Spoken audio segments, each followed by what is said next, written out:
에베소서 말씀으로요.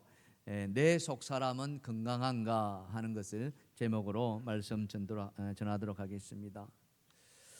한글을 창제하셨던 세종대왕이 계시죠.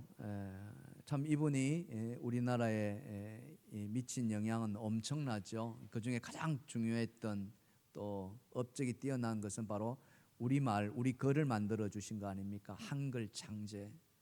당시만 하더라도 우리에게는 글이 없었습니다. 한문이었죠. 그러다 보니까 그 한문은 가진 자들, 양반들의 전유물이었고 일반 평민들은 글을 몰랐습니다. 그러다 보니까 이 백성들이 이 글을 모르다 보니까 엄청난 불이익을 많이 당하는 것을 안타까워 여기셨죠. 그래서 모든 백성들이 쉽게 글을 읽고 쓸 수 있는 그런 한글을 우리 세종대왕께서 만드셨고, 그 한글을 널리 보급하고자 용비어천가라는 것을 지어서 이렇게 전했습니다. 그 용비어천가에 보면은 이런 말이 있습니다. 뿌리 깊은 나무는 바람에 흔들리지 않으므로 꽃이 좋게 피고 열매가 많습니다. 샘이 깊은 물은 가뭄에도 끊어지지 않으므로 내가 되어 바다로 흘러갑니다. 그렇습니다. 뿌리 깊은 나무, 샘이 깊은 물은 그 기초가 튼튼하고 강건하죠. 그래서 어떤 풍파가 오더라도 견딜 수 있습니다. 세종대왕이 이 글을 지었을 때는 이 나라 이 백성이 그렇게 강건해지기를 바랬던 것입니다. 우리 나라만 그랬겠습니까? 가정도 마찬가지였겠죠. 주의 종도 마찬가지입니다. 주의 종들이 모인 곳에 가면은 항상 교회 이야기를 합니다. 어떻게 하면은 이 교회를, 내가 섬기는 교회를 건강하게 또 아름답게 세워갈 것인가, 이게 주 관심사예요. 그래서 서로에 대한 정보를 주고받고 또 좋은 것들을 나누게 됩니다. 교회가 건강하다는 것은 무엇을 의미합니까? 그것은 바로 성도들이 영적인 삶에서 은혜를 받고 살아가는 거예요. 영적인 충만함이죠. 여러분 삶 속에서 하나님이 주시는 그 은혜가 날마다 채워지기를 주님을 축원합니다. 축원합니다. 바로 은혜 충만, 성령 충만한 삶을 사는 것이에요. 이 바람은 사도 바울도 다르지 않았던 것 같습니다. 오늘 우리가 읽은 본문이 에베소 교회를 향한 바울의 편지 아닙니까? 바울이 그 감옥에서 이 에베소 교회를 생각해서 많은 이야기들 하는데, 그 중에 오늘 본문은 기도하는 내용이에요. 그 차디찬 그 바울이 있는 그 감옥 안에서 바울은 에베소 교회가 든든하게 서가기를 바라는 마음에서 기도했습니다. 어떻게 기도했느냐? 오늘 본문 14절과 15절에 보니까 이렇게 바울이 기도했다고 합니다. 이러므로 내가 하늘과 땅에 있는 각 족속에게 이름을 주신 아버지 앞에 어떻게 해요? 무릎을 꿇고 빈다. 이렇게 무릎을 꿇고. 얼마나 간절하게 빌었으면 이런 표현을 했을까 하는 생각을 해봅니다. 자, 사도 바울이 그 차가운 감옥에서 이 교회가 강건하게 채워지기 위해서 무릎을 꿇고 기도했던 그 기도의 내용이 무엇일까? 이것을 오늘 저와 여러분이 한번 살펴보면서 우리의 속사람이 강건한지를 한번 돌아봤으면 좋겠습니다. 자, 바울이 기도했던 그 내용 첫 번째는요, 이렇습니다. 다 같이 시작.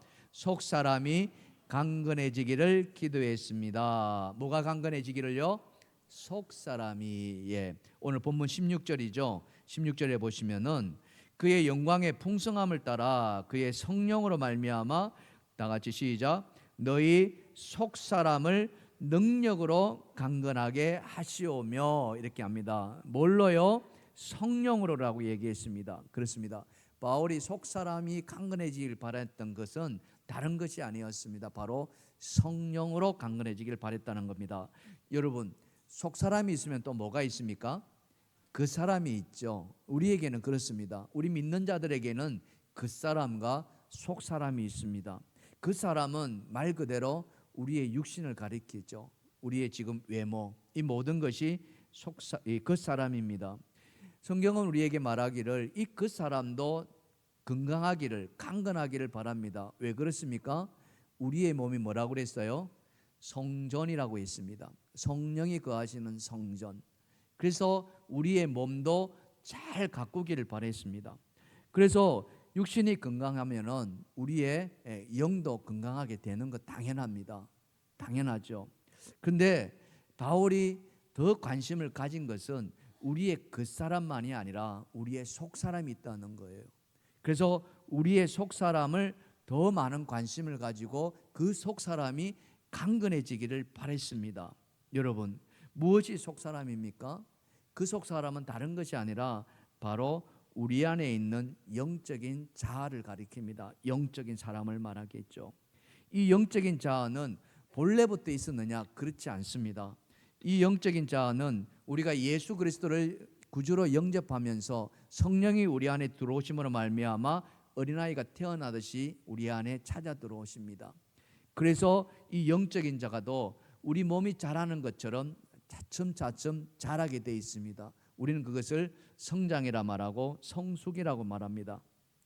그렇다면은 바울이 말하는 것처럼 속 사람이 강건해진다는 것은 이 영적인 자아가 성장하고 성숙해야 되는데 그 성장과 성숙을 뭘로 하느냐? 오늘 바울은 성령이라고 이야기합니다. 저를 따라 한번 해보실까요? 우리의 속 사람은 성령으로 강건해집니다. 믿으십니까? 다른 것이 아닙니다. 성령으로 강건해진다. 이 말은 무슨 말이냐? 우리가 성령 충만해야 한다는 거예요. 아멘. 성령 충만하다는 말은 다른 말로 비한다면은 성령이 나를 지배하는 거예요. 성령의 지배를 받는 걸 말한 겁니다. 다시 말해서 성령이 우리의 삶을 이끌어 가기를 바라고요. 그 성령의 이끄심 앞에 우리는 순종하는 것이에요. 그게 성령 충만합니다. 그 순종은 뭘로 나타납니까? 그것은 바로 임마누엘의 축복으로 나타나죠. 하나님이 우리와 함께 동행하는 삶입니다. 그럴 때 하나님이 우리가 동행할 때 우리는 가장 안전하게, 가장 평안하게 살아갈 수가 있는 거예요. 여러분, 요만한 어린아이가, 그죠? 지금 1층에 가면은 그 유치부 아이들 있잖아요. 그 어린아이가 가장 안전할 때가 언제입니까? 그거는 바로 엄마 아빠 손을 잡고 있을 때 아닙니까? 그렇지 않아요? 그것만 딱 잡고 있으면 아이들은 하나도 걱정하지 않아요. 아무 염려도 않습니다. 그러나 그 손을 딱 놓는 순간 아이들은 어떻게 합니까? 엄마 아빠 찾기 시작합니다. 어디 있는지. 이 손을 못 들고 있는 걸로. 마찬가지예요. 우리 안에 성령이 계시는데 그 성령의 지배를 받은 것, 그 성령의 이끄심을 받은 것, 그것은 바로 하나님이 우리와 함께하는 삶이다. 하나님이 우리와 동행하는 삶이다. 아멘. 그럴 때 우리의 삶은 가장 안전한 것이고 우리의 속사람도 자라갈 수 있는 거예요. 그래서 첫째도 성령 충만, 둘째도 성령 충만, 셋째는 뭡니까? 성령 충만입니다. 따라합시다. 성령 충만. 성령 충만. 그것만이 답인 줄 믿습니다. 우리 옆에 한번 쳐다보시고요. 성령 충만합시다. 아멘. 아멘.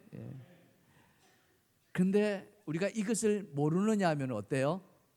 신앙생활하면서 성령 충만해야 한다는 거 다 아시잖아요. 근데 우리의 삶 속에서 늘 성령 충만한가 돌아보니까 어떻습니까? 이게 잘 아니거든요. 성령 충만할 때가 있습니다. 여러분, 특별히 이번 다니엘 기도에 이렇게 참여하신 분들은 아시죠? 뭐 집에서 보신 분들도 마찬가지시고요. 거기에 진짜 내 마음을 쏟고 집중하신 분들은요, 그 20일이 정말 행복했다는 걸 느꼈을 거예요. 왜? 그분들을 통해 가지고 하나님이 살아계시다는 걸 다 느낄 수가 있었거든요. 하나님이 동행하심을 느낄 수 있어요. 믿으시면 아멘 합시다. 하신 분들은 압니다. 내년에는 또 할 텐데요. 여러분, 그때는 정말 많은 분들이 그 다니엘 기도에 한번 참여해 보시면 참 좋겠다. 그런 소망을 갖게 됩니다.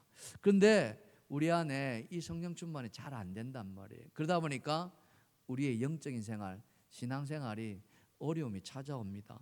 왜 그렇습니까? 성령 충만하지 않기 때문에 그렇다는 거죠. 그 성령 충만이 안 되는 이유는 뭐냐? 하나님은 우리에게 하나님의 말씀이나 모든 것을 마음으로 받아들이라고 이야기합니다. 로마서에도 뭐라고 이야기합니까?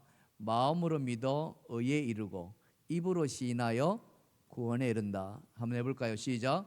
마음으로 믿어 의에 이르고 입으로 시인하여 구원에 이른다. 아멘. 할렐루야. 먼저 마음으로 믿어야 되는 거예요. 마음으로 받아들여야 돼요. 그런데 이게 마음으로 안 받아들이는 거예요. 뭘로 받아들입니까? 머리로 받아들인 게. 특별히 우리 정말 우리가 신앙생활을 좀 하셨다 하시는 분들이 좀 그래요. 특히 자기 뭐라 그러나요? 자기 성이 있는 사람들이 있어요. 내가 가지고 있는 아성이 있는 분이 있어요. 이것이 정답이다라고 설정해 놓은 사람들이 있어요. 그런 분들은요, 말씀을 마음으로 받아들이지 않고 자꾸 머리로 판단하는 거예요. 그러다 보니까 여러분, 이게 믿음이 자라지를 않는 거예요. 내 안에 속사람이 강건해지지 않는 거예요. 여러분, 예수 그리스도가 어떻게 잉태되었습니까? 뭘로 잉태되었죠? 성령으로 잉태되었습니다. 여러분, 이 자리에 결혼하시고 자녀를 낳아보신 분들 아십니다만 성령으로 아기가 잉태될 수 있습니까? 우리가? 될 수 있어요? 없어요? 없습니다. 우리는 죽었다 깨어나도 성령으로 잉태될 수가 없어요. 하나님이 주셔야만 돼요. 아멘. 근데 이거를 머리로 이해하려고 하는데 생각해 보세요. 성령으로 사람이 잉태되었습니다라면 세상 사람들이 뭐라 할 것 같습니까? 이게 머리로 받아들이면 받아들이지 않는 거예요. 죽었다 깨어나도 우리는 이것을 믿을 수가 없어요. 그래서 믿음은 무엇입니까? 성령의 잉태는 무엇입니까? 그거는 바로 믿음의 대상이지 머리의 이해 대상이 아니라는 사실이죠. 아멘. 그래서 항상 뭐가 먼저냐? 믿음이 먼저입니다. 그리고 이해가 따라야 됩니다. 근데 이해가 따르고 믿음이 올라가니까 이게 안 되는 거예요. 힘드는 거예요. 그래서 어른들을 전도하기가 힘들다는 게 그렇습니다. 이미 가지고 있는 이 세상의 경험과 지식, 자기의 어떤 세계 이런 것들이 들어있기 때문에 믿음이 들어가려니까 어려운 거예요. 성령 지금 마찬가지입니다. 오늘도 성령 계속해서 우리에게 하나님의 은혜를 부어주려고 하는데 이게 마음으로 받아들여야 되는데 믿어야 되는데 안 그러는 거예요. 근데 여러분 잘 한번 생각해 보세요. 우리가 아무리 머리가 뛰어난다 하지만은 이 세상 천지 만물을 지으신 하나님을 여러분 다 알 수 있겠습니까? 응? 어떻게 다 알 수 있겠습니까? 이사야 선지자는 우리에게 이 말씀을 해주지 않나요? 이는 하늘이 이사야서 55장 9절이죠. 이는 하늘이 땅보다 높은 같이 내 길은 너희의 길보다 높으며 마지막 시작 내 생각은 너희의 생각보다 높음이라. 아멘. 여기 내 길과 내 생각은 누구의 길과 생각이십니까? 하나님의 길이거든요. 하나님의 길과 하나님의 생각, 그것은 사람이 아무리 생각한다 해도 따라올 수가 없다는 거죠. 마치 뭐와 같이? 하늘과 땅의 차이가처럼. 그런데 그 하나님의 세계를 내가 머리로 이해하려고 하니까 이게 이해가 안 되는 거예요. 안 받아들여지는 거예요. 그러다 보니까 우리가 성령 충만이 자꾸 떨어지는 거예요. 그냥 믿어야 되는데. 성경은 우리에게 그와 같은 것들을 많이 보여주고 지금도 하나님이 살아계심을 우리에게 보여주고 있습니다. 여러분 요한복음 9장에 보면은 날 때부터 맹인된 사람이 있습니다. 예수님이 제자들과 함께 걸어가시는데 그 사람을 본 거예요. 그래서 제자들이 묻습니다. 주님, 저 사람이 누구의 죄 때문에 그렇습니까? 날 때부터 앞을 보지 못하는데 부모의 죄입니까? 아니면 자신의 죄입니까? 이렇게 묻는 거예요. 우리 그런 거 하잖아요. 잘 되면은 누구 탓? 내 탓. 못 되면은 그런 거 있잖아요. 똑같아요. 이 사람이 안 못 보는 거, 태어날부터 안 못 보는 게 이게 누구 탓이냐 이거예요. 그때 예수님이 뭐라고 이야기합니까? 누구의 죄도 아니다라고 이야기하는 거예요. 예수님의 말씀을 직접 한번 들어보십시다. 자, 요한복음 9장 2절과 3절입니다. 제가 읽어드릴게요. 제자들이 물어 이르되 랍비여 이 사람이 맹인으로 난 것이 누구의 죄로 임함이니까? 자기니까 그의 부모니까? 예수께서 대답하시되 다 같이 시작. 이 사람이나 그 부모의 죄로 인한 것이 아니라 그에게서 하나님이 하시는 일을 나타내고자 하심이라. 아멘. 이 말에 우리가 주목해야 됩니다. 그에게서, 맹인된 그에게서 하나님이 어떻게 일하시는가를 보여주시기 위해서 이 사람으로 하여금 맹인되게 하셨다는 거죠. 근데 저 말씀이 오늘 이 시간에도 여전히 살아있다는 거예요. 그게 다니엘 기도에서 그대로 보여주셨습니다. 이번에 여러분 다니엘기에 보셨던 분들은 아실 텐데요. 거기에 누가 나왔냐면은 박모세라는 형제가 나왔어요. 그 어머니 조영애 집사님과 같이 나왔어요. 이 어머니가 간증을 들려주시는 거예요. 이 박모세는 말도 제대로 하지 못하는 청년입니다. 나이가 31살이었지만은 이 지능이 3살밖에 되지 않는다는 거예요. 여러분 상상이 되십니까? 근데 왜 그렇게 됐느냐 하니까 저 모세 겉으로 보기에는 멀쩡하게 보이는데 지금 저 안에 뇌가 없다는 거예요. 90%가 잘려갔답니다. 언제요? 태어나자마자 얼마 되지도 않았어요. 왜 그러느냐? 이 뒤에 뒤통수가 구멍이 뚫렸다는 거예요. 구멍이 뚫려가지고 뇌가 그냥 흘러나왔다는 거예요. 여러분 우리 머리 위에 숨구멍이 있는 건 아시잖아요. 그렇죠? 근데 이 뒤통수에 구멍이 탁구공만한 구멍이.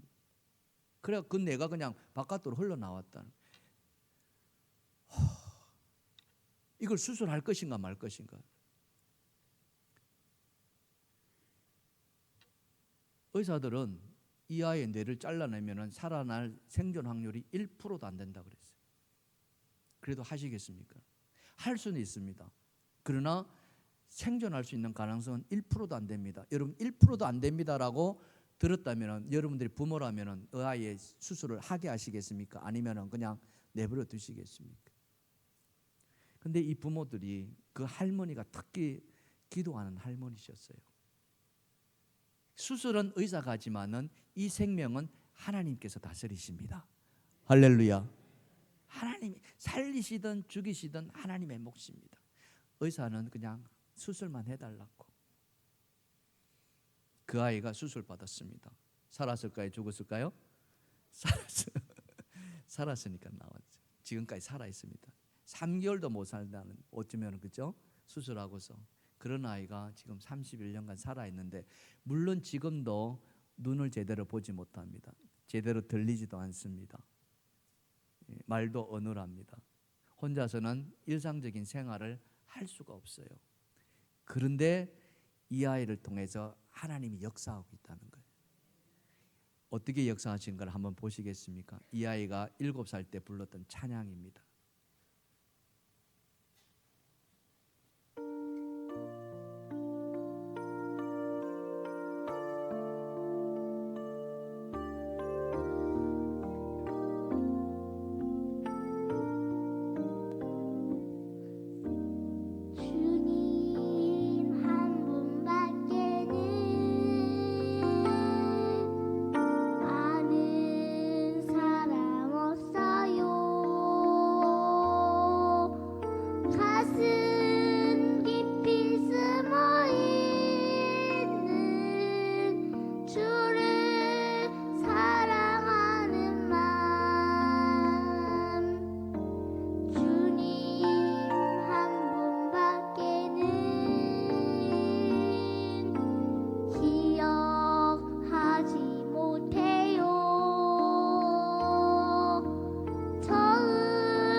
여러분 이 아이를 내 아이로 한다면 과연 행복할까요?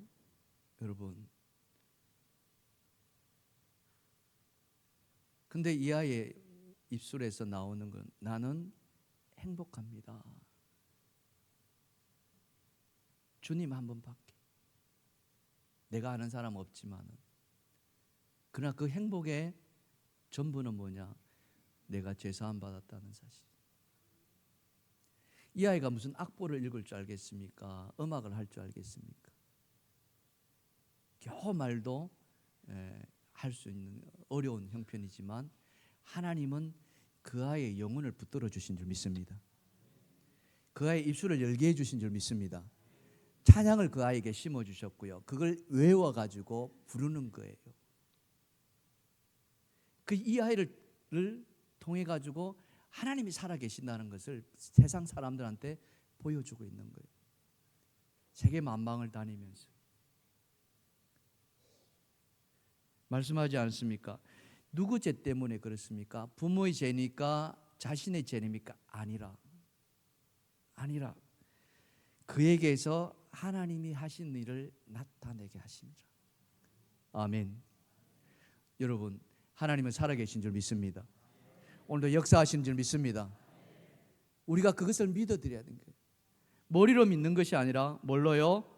마음으로 받아들이세요. 그럴 때 우리는 어떻습니까? 내 안에 성령이 역사하기 시작하는 거예요. 성령 충만한 줄 믿습니다. 그렇습니다. 여러분, 우리가 가지고 있는 지식 많이 있습니다. 그러나 그 지식, 그것이 우리를 성령 충만하게 하는 것이 아니라 그냥 하나님이 살아계시군요. 하나님이 내 죄를 용서해 주셨군요. 내가 오늘도 하나님과 함께 살아갑니다. 하나님, 내가 무엇을 하든지 주님이 나를 이끄실 줄 믿습니다. 이 믿음의 고백으로 살아가는 자, 그가 바로 성령의 지배를 받는 것이고 그 삶이 바로 성령 충만한 삶인 줄 믿습니다. 그리할 때 비로소 우리의 속사람은 어떻습니까? 강건해지는 거예요. 우리 옆에 분 쳐다보시고요. 성령 충만합시다. 성령 충만합시다. 할렐루야. 아멘. 성령 충만만이 답이라는 거 우리가 다시 한번 새겼으면 좋겠습니다. 자, 바울이 두 번째 기도했던 내용은 뭐냐면은 그리스도 안에 거하기를 기도했다는 거예요. 어디 안에 거한다? 그리스도 안에 거한다. 그리스도 안에 거한다는 것은 다른 말로 그리스도가 내 안에 들어와 계신다는 거예요. 바로 그겁니다. 자, 오늘 본문 17절 상반절에 보시면은 자, 이렇게 되어 있습니다. 믿음으로 말미암아 그리스도께서 너희 마음에 계시게 하시었고. 아멘. 그렇습니다. 바울은요, 우리 마음에 그리스도가 와 계신다고 말씀하고 있습니다. 여러분, 그게 느껴지시나요? 예수가 지금 우리 안에 계시다는 게 느껴지십니까? 아멘이라고 하신 분들 정말 하나님의 은총인 줄 믿습니다. 여러분의 입술에 그런 축복이 있기를 간절히 소망합니다. 때로는요, 잘 모르더라도 그냥 아멘 하는 거예요. 그러면요, 우리 머리가 착각해 가지고 그대로 따라 한다는 거예요. 감사가 그렇답니다. 감사의 기적이란 책에 보면은 그래요. 우리의 뇌가요, 감사하지 않는데 감사합니다라고 하면요, 우리 뇌가 착각해 가지고 감사돼 가지고 우리 몸에 좋은 호르몬 분비해 준다고 하지 않나요? 믿으시면 아멘 합시다. 아멘. 그냥 내가 잘 모르더라도 아멘 할 때요, 따라서 하시면 되는 거예요. 그러다 보면요, 내 안에서 내가 아니라 하나님 역사하신다는 거예요. 아멘. 요한복음 15장에 보면은 포도나무 비유가 있는 거 여러분 잘 아십니다. 예수님이 말씀하시잖아요. 나는 포도나무요, 너희는 가지라. 그렇죠? 자, 요한복음 15장 5절에 보시면은 다 같이 읽어봅시다. 시작. 나는 포도나무요, 너희는 가지라. 그가 내 안에, 내가 그 안에 거하면 사람이 열매를 많이 맺나니 나를 떠나서는 아무것도 할 수 없음이라. 아멘. 결국 열매 맺는 것은 뭐 때문에요? 예수가 내 안에 왔을 때. 아멘. 또 내가 예수 안에 있을 때, 이거예요. 그러니까 예수와 나는 항상 뭡니까? 이 교류하는 관계. 그래서 늘 동행하는 삶, 예수와 함께 살아가는 삶. 내 눈에 보이지 않지만은 그러나 주님 나와 함께 하시지요. 아멘. 지금 주님 어디에 와 계실까요? 내 옆에 와 계십니까? 옆에 분 한번 쳐다보시고요. 아, 주님 여기 앉으세요. 내 안에 찾아와 주시고 지금 나와 함께 계시고, 예수님이 말씀하시지 않습니까? 두세 사람이 내 이름으로 모인 곳에 나도 그들 가운데 있느니라. 아멘. 우리가 주님의 이름으로 이 예배 자리에 모이지 않았습니까? 주님 이 자리에 함께 계시는 거예요. 우리가 그것을 믿음으로 고백하는 거예요. 여러분, 가지가 나무에 붙어 있지 않으면 열매 안 맺지 않는 거, 이거는 당연한 이치잖아요. 열매 맺지 않는 가지는 어떻게 한다 그랬습니까?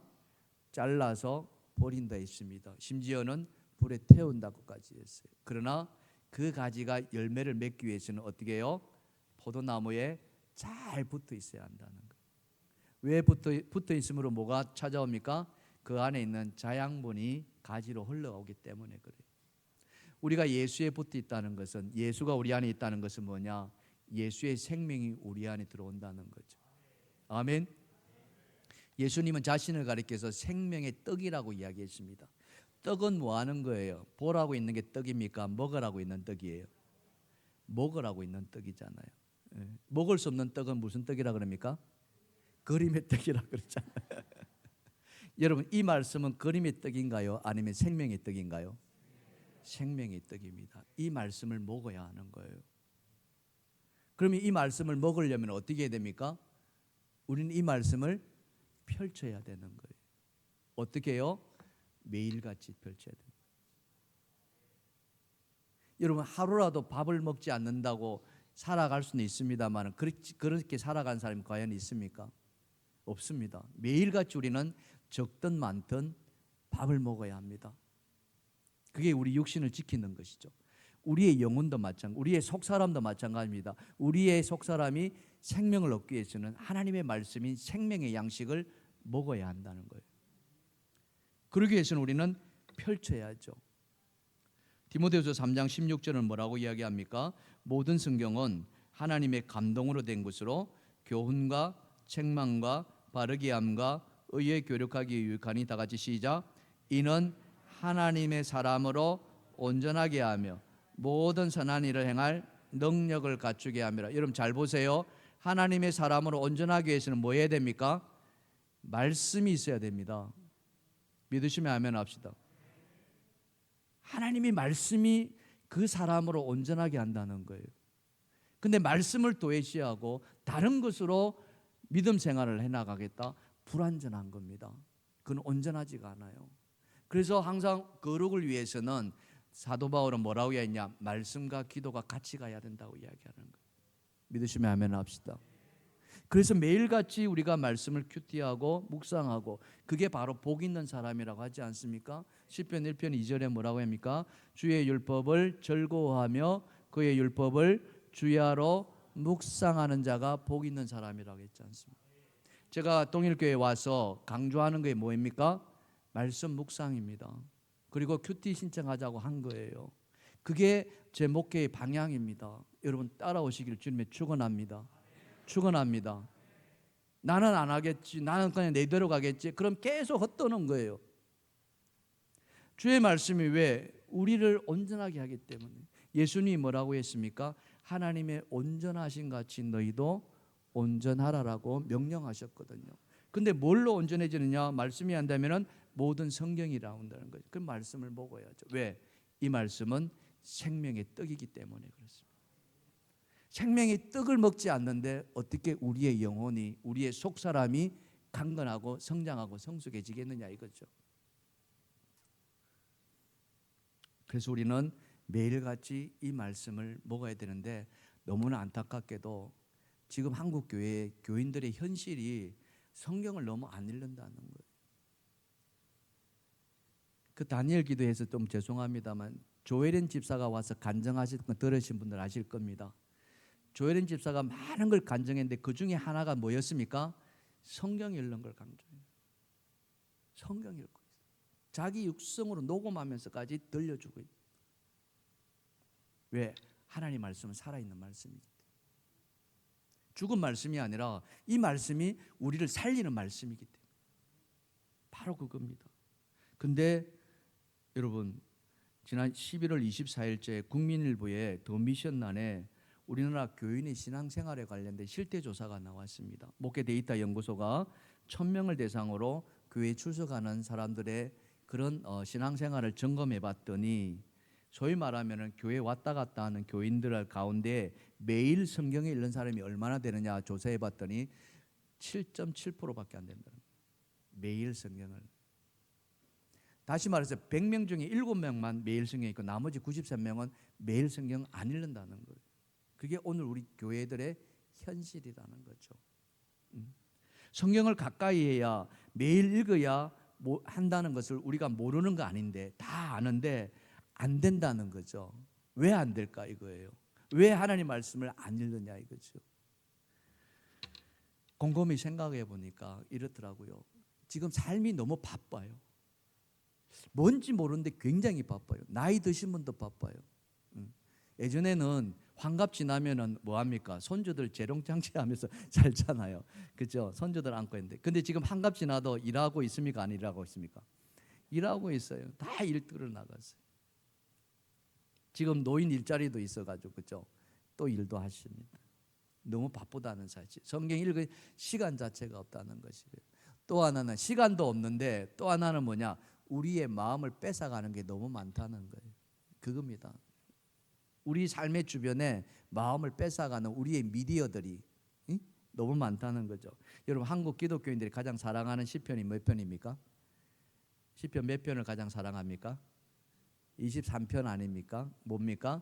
여호와는 나의 목자시니 내게 부족함이 없으리로다. 그가 나를 푸른 풀밭에 누이시며 쉴만한 물가로 인도하시는도다. 이렇게 시작하잖아요. 이 시편 23편을 조금 이제 바꿔가지고 이렇게 풍자했습니다. 뭐라고 했느냐? 잘 보세요. TV는 나의 목자시니 내가 부족함이 없으리로다. 그가 나를 소파에 눕게 하시며 나를 생명의 믿음에서 떠나게 하시리로다.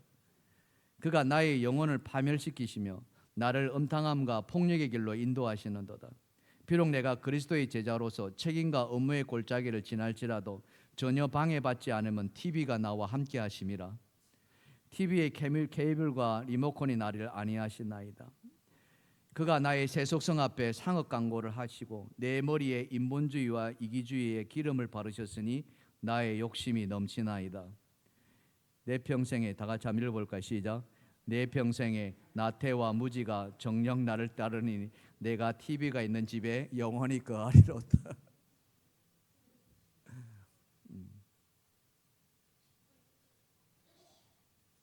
이게 풍자하는 이야기입니다만은 우리의 모습이 이거와 다르지 않다라고 우리가 말할 수 있지 않습니까? 우리의 삶 속에서도 얼마나 이와 같은 모습들이 많이 있습니까?